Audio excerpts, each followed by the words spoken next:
Hello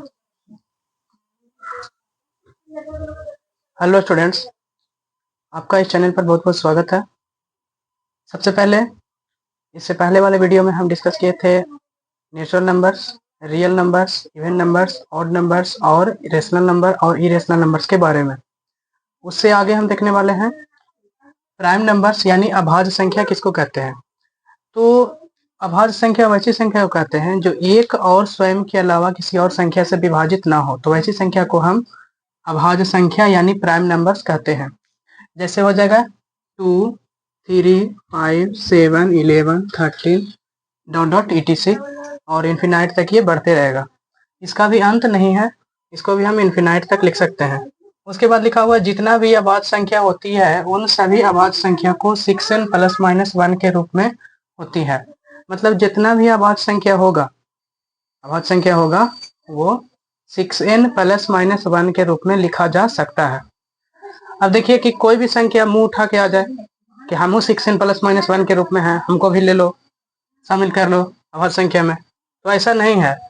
अभाज्य संख्या 6n plus minus 1 के रूप में होता है, लेकिन कोई भी संख्या मुंह उठा के आ जाए तो वो अभाज्य संख्या के रूप में नहीं होगा। जैसे 25 है तो 25 कह देगा कि अभाज्य संख्या, ये भी 6n प्लस 1 में है, 6 इंटू 4 प्लस 1, तो ये भी 6n है, n की जगह पर कितना रखा है 4, तो ये भी कह देगा कि ये अभाज्य संख्या है, तो ये अभाज्य संख्या नहीं है। तो ऐसा नहीं है, ये तथ्य केवल प्राइम नंबर्स के लिए है कि प्राइम नंबर्स में ही ये फैक्ट्स काम करेगा। अब ऐसे कोई भी संख्या मुंह उठा के आ जाए कि हम वो 6n माइनस 1 प्लस माइनस 1 के रूप में है, तो वो संख्या प्राइम नंबर्स होगी कि नहीं होगी ये उसको चेक करना पड़ता है। और अभाज्य संख्या का कोई भी ट्रिक नहीं है याद करने का, इसको हम अपना मन से मतलब इसको रटेंगे तो ही याद होगा, ठीक है। तो इसको हम देखते हैं कि सबसे पहले देखते हैं कि 1 से लेकर के 50 तक में कितना अभाज्य संख्या होता है। तो 1 से लेकर के 50 तक में 15 अभाज्य संख्या होता है, इसको हम याद करेंगे। 1 से लेकर के 50 तक के बीच में टोटल 15 अभाज्य संख्या है।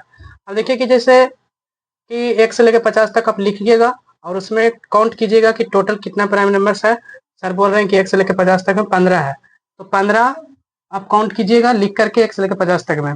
उसके बाद 50 से 100 के बीच में 10 गो प्राइम नंबर्स होता है, और 1 से लेकर के 100 तक के बीच में 25 प्राइम नंबर्स होता है। 1 से लेकर के 100 तक का प्राइम नंबर्स लिखिएगा और उसमें काउंट कीजिएगा टोटल प्राइम नंबर्स कितना है, तो 1 से लेकर 100 तक के बीच में आएगा लिखने के बाद टोटल 25 गो प्राइम नंबर्स। उसके बाद 100 से 150 के बीच में, तो 100 से 150 के बीच में 10 प्राइम नंबर्स होगा। उसके बाद 1 से लेकर के 200 के बीच में 46 प्राइम नंबर्स होते हैं, और 1 से लेकर के 1000 के बीच में 162 प्राइम नंबर्स होते हैं। अब ये 6n प्लस माइनस 1 है, उसको देखिए कि अभाज्य संख्या पर कैसे प्रूफ किया जाता है। तो 6n प्लस माइनस 1, जैसे एक संख्या लेते हैं हम 13, तो 13 को 6 इंटू 2 प्लस 1 लिख सकते हैं ना, तो ये 13 आएगा। उसके बाद एक और संख्या लेते हैं, जैसे 37 लेते हैं, संख्या लेते हैं 37, तो 37 को कैसे लिखते हैं 6 इंटू 6 प्लस 1। उसके बाद n की जगह पर बदलते रहिएगा, तो प्लस माइनस 1 के रूप में जो भी संख्या आएगी वो संख्या प्राइम नंबर्स के रूप में होगी। जैसे और कोई भी संख्या ऐसा नहीं कि 6n प्लस माइनस 1 के रूप में लिख दें तो वो संख्या 6n प्लस माइनस 1 के रूप में हो ही जाएगी। ये सत्य केवल प्राइम नंबर्स के लिए सत्य है, ऐसा नहीं कि कोई भी संख्या लिख देंगे और प्राइम नंबर्स के रूप में 6n प्लस माइनस 1 के रूप में, तो वो उसके लिए सत्य नहीं है।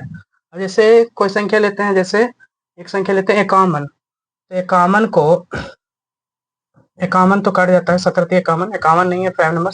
53 लेते हैं, 53, तो 6 नंबर 54, 6 नंबर 54, एन की जगह पर कितना रखे हैं, एन की जगह पर 9 रखे हैं, 9 अब माइनस 1, 6 नंबर 54, 54 में से घटाएंगे 53 आएगा। तो ये केवल प्राइम नंबर्स के लिए सत्य है, ऐसा नहीं कि कोई भी संख्या जैसे 25 है तो 25 को 6n प्लस माइनस 1 के रूप में लिख देंगे तो ये भी प्राइम नंबर्स हो जाएगा, नहीं होगा। ठीक है, तो इतना बात समझ में आ गई आप लोग को। अब हम देखते हैं कि सबसे छोटी सम अभाज्य संख्या, यानी मतलब प्राइम नंबर शुरू कहाँ से होती है, 2 से शुरू होती है, तो सबसे छोटा सम अभाज्य संख्या मतलब पूरा इन्फिनिटी तक में एक ही ऐसा प्राइम नंबर्स है जो केवल सम संख्या भी है और वो प्राइम नंबर्स भी है और शुरू भी वहीं से होती है, यानी 2 से शुरू होती है। तो सबसे छोटी सम अभाज्य संख्या कौन सी होगी, तो 2 होगी। उसके बाद सबसे छोटी विषम अभाज्य संख्या, यानी छोटा भी होना चाहिए और विषम भी होना चाहिए और अभाज्य संख्या भी होना चाहिए। अभाज्य संख्या का डेफिनेशन होता है कि वह संख्या एक और स्वयं के अलावा किसी और संख्या से विभाजित ना हो। तो ये 1 से कटता है और स्वयं 3 से भी कटता है। ठीक है, तो ये सबसे छोटी विषम अभाज्य संख्या होगी और ये विषम भी है। विषम मतलब जो 2 से ना कटे। उसके बाद 3 लगातार विषम अभाज्य संख्या।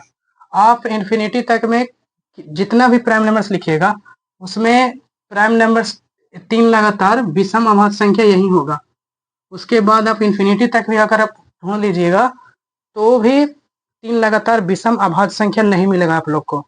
तो यही है 3 लगातार विषम अभाज्य संख्या, यानी कि तीनों लगातार जो है ये विषम है और अभाज्य संख्या भी है। उसके बाद और लगातार भी है। ठीक है, 2 अंकों की सबसे छोटी अभाज्य संख्या, यानी कि 2 अंक का होना चाहिए और सबसे छोटा होना चाहिए और अभाज्य संख्या होना चाहिए। 3 कंडीशन सेटिस्फाई कराना है। 2 अंक का होना चाहिए, सबसे छोटा होना चाहिए और अभाज्य संख्या होना चाहिए। तो कौन सा होगा? 11। उसके बाद 2 अंकों की सबसे बड़ी अभाज्य संख्या कौन सी होगी? 2 अंकों की होनी चाहिए, सबसे बड़ी होनी चाहिए और अभाज्य संख्या भी होनी चाहिए। तो कौन सी होगी? 97 होगी। उसके बाद 3 अंकों की सबसे छोटी अभाज्य संख्या कौन सी होगी? 3 अंकों की सबसे छोटी अभाज्य संख्या होगी 101। उसके बाद 3 अंकों की सबसे बड़ी अभाज्य संख्या, यानी 3 अंकों की सबसे बड़ी अभाज्य संख्या कौन सी होगी? तो 997 होगी। उसके बाद 4 अंकों की सबसे छोटी अभाज्य संख्या, 4 अंकों की सबसे छोटी अभाज्य संख्या होगी 1009। उसके बाद 4 अंकों की सबसे बड़ी अभाज्य संख्या, 4 अंकों की सबसे बड़ी अभाज्य संख्या 9973। उसके बाद 5 अंकों की सबसे छोटी अभाज्य संख्या, 5 अंकों की सबसे छोटी अभाज्य संख्या कौन सी होगी? तो 10,007 होगी। उसके बाद 5 अंकों की सबसे बड़ी अभाज्य संख्या, 5 अंकों की सबसे बड़ी अभाज्य संख्या कौन सी होगी? तो 99,991। उसके बाद 1 अंकों की सबसे बड़ी विषम अभाज्य संख्या, 1 अंक की होना चाहिए और सबसे बड़ा होना चाहिए और विषम संख्या होना चाहिए। तो कौन सा होगा? 7 होगा। ठीक है, अब हम डिस्कस करते हैं ट्विन्स प्राइम नंबर्स यानी द्विअभाज्य संख्या के बारे में। तो द्विअभाज्य संख्या के बारे में डिस्कस करते हैं। यहाँ पे थोड़ा सा देख लीजिए। द्विअभाज्य संख्या उस संख्या को कहते हैं जो 2 लगातार संख्या का डिफरेंस 2 हो। मतलब 2 अभाज्य संख्या का डिफरेंस 2 हो, जैसे 3 और 5। 3 और 5 का डिफरेंस कितना है? 2 है। 3 5 में से 3 घटाएंगे तो 2 होगा। तो वैसी अभाज्य संख्या जिसका कॉमन डिफरेंस 2 हो तो उसे हम द्विअभाज्य संख्या कहते हैं। सहअभाज्य नहीं, द्विअभाज्य संख्या कहते हैं। और हम एग्जांपल्स लेना चाहते हैं तो 11 और 13। तो 11 और 13 में से 11 घटाएंगे तो कितना होगा? 2 होगा। तो ये भी एक प्रकार का द्विसहअभाज्य संख्या है। उसके बाद 17 और 19। 17 और 19, तो 17 में 19 में से 17 घटाएंगे तो 2 आएगा। तो इसका कॉमन डिफरेंस 2 है। तो ये भी एक प्रकार का द्विअभाज्य संख्या है। द्विअभाज्य संख्या है। उसके बाद अब कहेगा 31 33। 31 33 अभाज्य संख्या नहीं है, क्योंकि 33 अभाज्य संख्या नहीं है। अब इसमें कॉमन डिफरेंस 2 है, लेकिन ये 33 जो है अभाज्य संख्या नहीं है। 29 31 हो सकता है। 29 31, 29 और 31। तो 31 में से 29 घटाएंगे तो कितना आता है? 2। तो इसका कॉमन डिफरेंस 2 है। तो ये भी द्विअभाज्य संख्या हो सकता है। द्विअभाज्य संख्या हो सकता है 29 और 33। ये इसका एग्जाम्पल्स है। ठीक है, इससे नेक्स्ट वीडियो में हम को प्राइम्स नंबर यानी सहअभाज्य संख्या के बारे में डिस्कस करेंगे। आज भर के लिए इतना ही। Thanks for watching the video.